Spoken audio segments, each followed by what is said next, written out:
اب بڑھتے ہیں علاقائی خبروں کی طرف۔ آپ کو بتاتے چلے کہ کراچی مرکز اہل سنت میں جشن عید میلاد النبی کے موقع پر ایک پروقار تقریب منعقد کی گئی۔ تقریب میں سربراہ سنی تحریک محمد ثروت اعجاز قادری نے پرچم کشائی کی۔ اس پر رپورٹ کر رہے ہیں ہمارے نمائندے محمد عمر۔ جی محمد عمر، آغاز کیجیے گا ہمارے ناظرین کو۔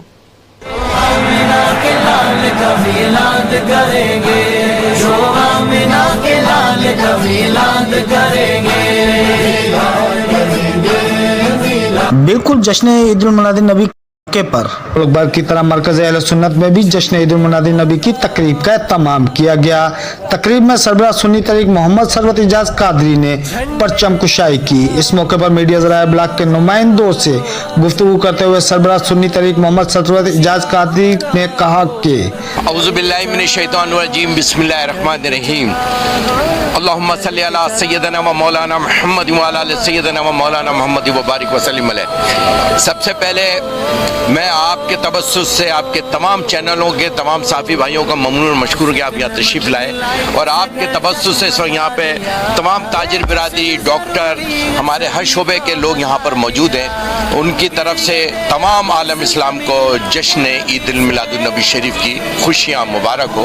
یقیناً یہ عیدوں کی عید ہے اور یہ محسن انسانیت کا وہ پیغام ہے لے کر آئے ہمارے آقا کریم صلی اللہ علیہ وسلم اس دنیا میں، جو رحمت بنا کر بھیجے گئے۔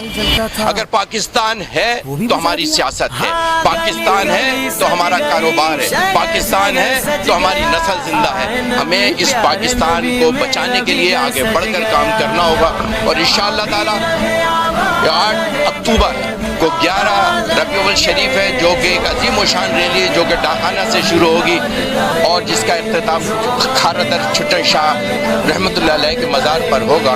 اس موقع پر سربراہ سنی تحریک محمد ثروت اعجاز قادری سمیت سنی تحریک کے عہدیداروں و کارکنان، تاجر برادری علاقہ کی بڑی تعداد میں شہدائے نشتر پارک کی خصوصی دعا کی گئی۔ اس موقع پر سربراہ سنی تحریک محمد ثروت اعجاز قادری کا کہنا تھا کہ شہدائے نشتر پارک کی محبت آج بھی ہمارے دلوں میں زندہ ہے۔ کیمرامین محمد نعمان کے ساتھ محمد عامر، تم نیوز کراچی۔ بہت شکریہ محمد عامر، ہمارے ساتھ موجود تھے اس وقت۔